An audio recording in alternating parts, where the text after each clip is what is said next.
So we're going to do this idea of the sky reflecting the lake, and my thought was not to paint the whole image, but it was just to paint some of the colours and show you how they relate. So typically I'm going to do a little part of this and enlarge it. So I'm just going to do a graduating wash with a warm blue. So this is like a cobalt blue or possibly an ultramarine. They don't give you colours. Graduating into a colder blue. So this is like a cerulean blue.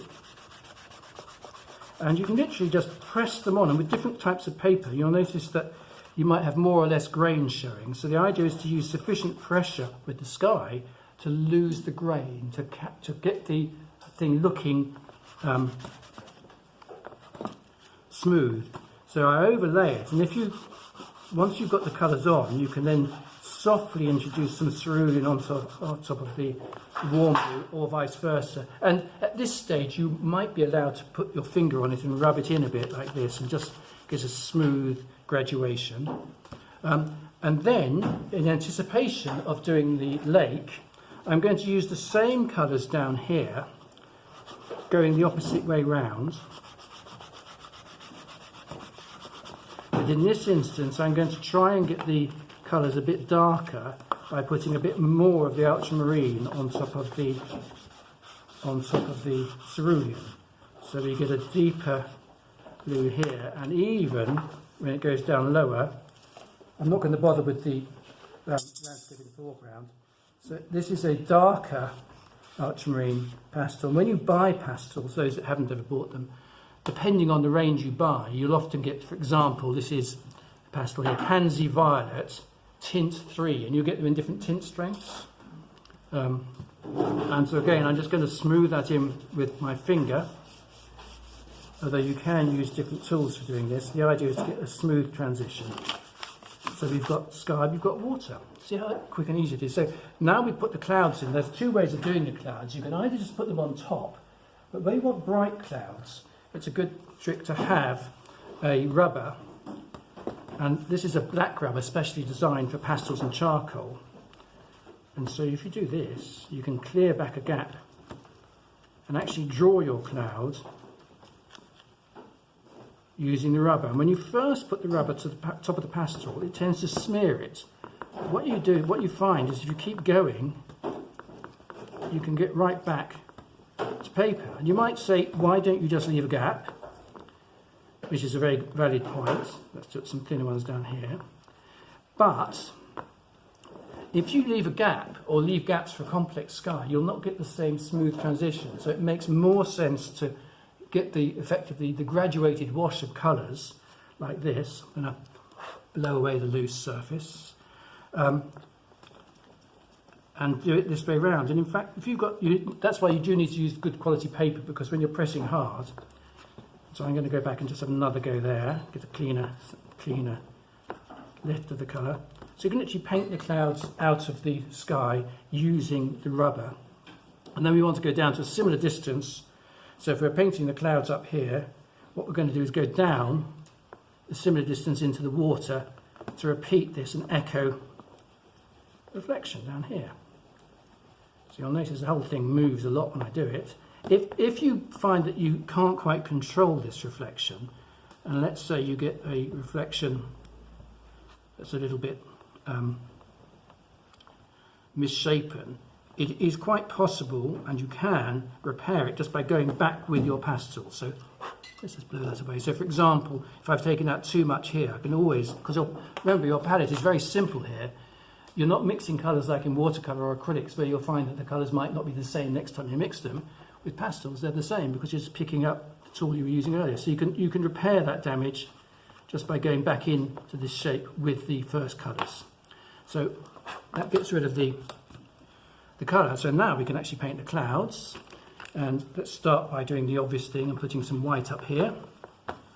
And this time the white goes nicely on top of where I've cleaned it, but it does, if you just flick it gently, it goes on top of the blue. But generally, if I keep rubbing it, if I press it into the blue, I wouldn't get such a bright colour. So that's why I anticipated. What are you saying you're doing? Flicking it? Yeah, what I'm doing is I just push it down and just flick it just like a lift. It's like using a Chinese brush. You sort of put it on the paper and then flick it off to get these rough edges, basically. So you can get these little puffs. You can just press it on to get really light effects. And basically, once you start drawing with pastels like this, what I'm suggesting you do is don't do any finger rubbing. Try to keep the drawing as it is. Just use pressure. You either press hard to get a bright colour or lightly to get a less bright colour, but just use different pressure. So if you want to get wispy cloud shapes up here, just little flicks and dots and dashes with very little pressure will achieve that. And we can do a long line down here. Maybe this line's too solid, so maybe I'll break this up with some blues in a minute. Let's put some whites down here. Same down here. Now we can echo it down here. Try to line the clouds up. But remember, I don't want these clouds as bright as those, so I'm going to come back and adjust the ones in the water in a second to try and balance the effect. And also, let's just go back, and with this low cloud here, oh, actually, this wasn't supposed to be cloud. This was supposed to be the landscape. There we are. There's my first mistake of the afternoon. Well, probably not the first, actually. Anyway, whatever, however many. But you can, if you want to adjust them, you can always go and draw back into them with the first colours. That's going to be our landscape section. But we're going to just make some greys here. Now you can, if you've got different greys in your box, you can just use a grey, like so. Very simple. But another method of doing greys is to do a bit of a mix. So I can use my first blue, for example, very lightly.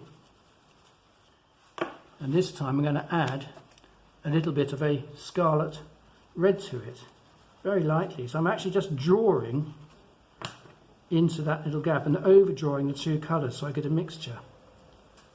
And then if I put a bit of white into that, I'll get a lovely soft grey. It's slightly mauvey grey, which is exactly what I want. And occasionally, don't rub, but occasionally you can just do little dabs to push colour in and just smudge them a bit. But try not to, as I say, keep going like that. So the cloud down here, which I've got the reflection of, I want it greyer. So again, I'm going to just use a little bit of red. And when you're doing mixtures like this, by the way, the last colour on will be the one that dominates. So change, if you want it a bit bluer, finish with blue. If you want it a bit redder, finish with red, and so on. So little mixtures. And then I'm going to use, this time I'm going to use a pale grey rather than the white, so I don't get such a bright cloud down here. And sometimes it helps to turn the whole artwork sideways so you can judge whether or not you've got the reflections all lined up.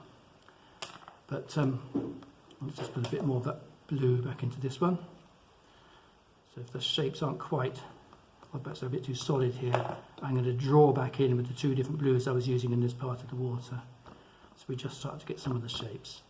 The other thing though is if there was a bit of a breeze and so these clouds weren't being reflected so clearly, you might find that you can do a gentle rub.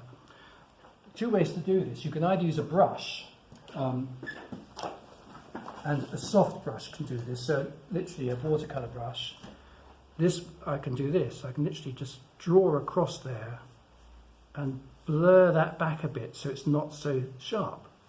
If you want it blurred more, you can use a firmer brush. You can use fingers to do little smudgy strokes just to sort of take the focus away. So if it's too sharp, you can soften it back again like that. But let's just put in a bit of a tree and a bit of a reflection, and I might not even use that tree. I might use a little bit more. I might use a tree from another thing here, so you've got a bit more of a solid shape, or even over here we've got an oak tree with some different shapes. Let's put something in like that. So if we're going to do a tree, this is where the edge of the water is going down here. I might just put the land in so you know what's happening. So this is the pale green in here. It's actually an island in this bit with trees on it. So very sharp lemony green there with lemon yellow on top of it. If you want to get really bright grassy colours. I notice actually there's some pinks in here too. So if your green comes too vivid, a flesh pink is the tool that will just knock that green back a little bit. And the other thing you'll see if you analyse this closely is a little darker line right at the edge of the water. So I've just got a little brown here. I'm just going to draw down underneath that green to represent the slightly darker edge of the landscape there. So let's put a tree in here. I'm going to put it over to one side. generally speaking, you can just draw the shapes of the foliage first. This is a bit too vivid a green, so I'll start with this. If I put a bit of brown on top of it, I can make it a little bit more sort of khaki. So I'm putting in the darks of the trees first, and then I'll put in some lighter colours. So this is a slightly brighter green. It's not quite bright enough, so I think I'm going to go put my initial green in here on top and see if that gives a bit of a lift. And I'm going to go up a bit higher and create a little bit more of a sort of obvious tree shape. So let's just go up a bit higher and put some brighter colours across that. So I'm mixing 2 or 3 greens in to try and represent this tree. And then, it's not like these ones, let's put the tree up here so we can see a different tree. And then I'm going to draw a trunk into that. This, by the way, when that brown goes on, it looks a bit too solid. One of the things I often do is find some charcoal, which I've got here. And charcoal is a lovely way of just getting little shades into, it would actually work in the landscape too, you can get little shadows in your colours. Because charcoal, though you might think it's dark and black or whatever, it produces some very subtle shadows when you just add it to pastel colours. So you can put shapes in, shadows in and so on, and represent the trunk, a few branches, very easily with a good bit of charcoal, which also you can shape charcoal either by rubbing it on sandpaper or using a scalpel, so you can get a really thin edge so you can draw shapes into your landscape. So I just wanted to show a few little specific shapes so that when we come down here in the reflection, which is going to go down to there, we can echo it. And in this instance, if we look at the reflections in this one, the trees are, let's move it so we can all see it, the trees are darker in reflection than they are above the water. And so we want to do the same here, but in fact what I'm going to do this time is I'm going to just draw the tree with charcoal, and then I'll put bits of green on top of that.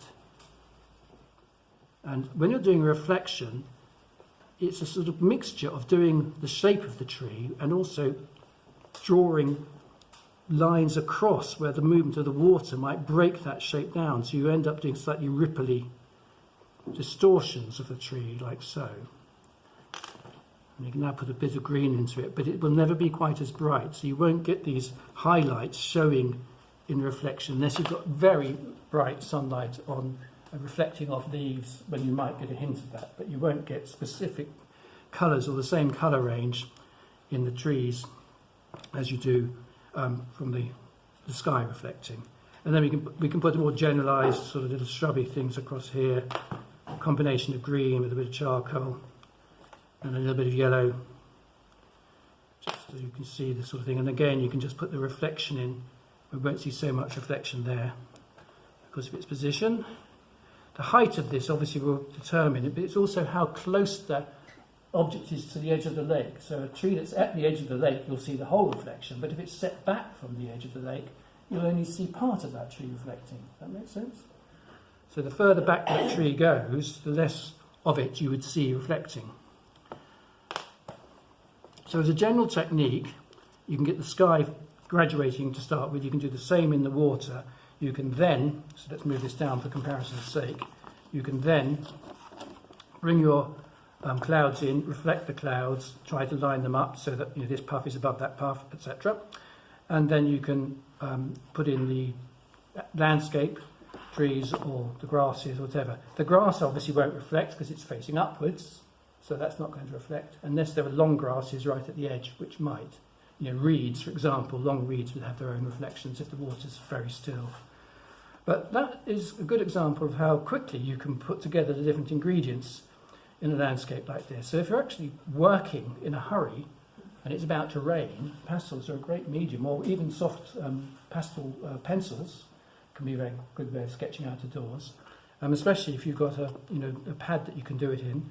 And then, if you're worried, you can use a fixative or even hairspray. So this is a fixative. I'm not sure if this one's working, but you can do this. It will go darker And sometimes, when it dries, give that a few minutes, you may think those clouds aren't bright enough. So, great way of getting your clouds above related to your clouds below is to let that dry and then lighten up the top clouds, put another layer on top. And they'll always say that with fixative that you lose those highlights. So most artists, pastel artists who put fixative on, will refinish the work. The highlights will go on top. You don't fix those at all. Just put them on top. I mean, pastels are always fragile, and even with fixative, they're still vulnerable. So the best thing to do with a pastel is to paint it, fix it, whack it in a frame, flog it, or put it on the wall, one or the other. And that way they're protected. And they will last. In fact, the oldest art in the world, at 50,000 years old, are pastels. Cave art, effectively painted from charcoal, from earth, coloured earths, or coloured leaves and so on to make stains. So chalk. Those are the ingredients of the earliest forms of art that we know, as opposed to sculpture.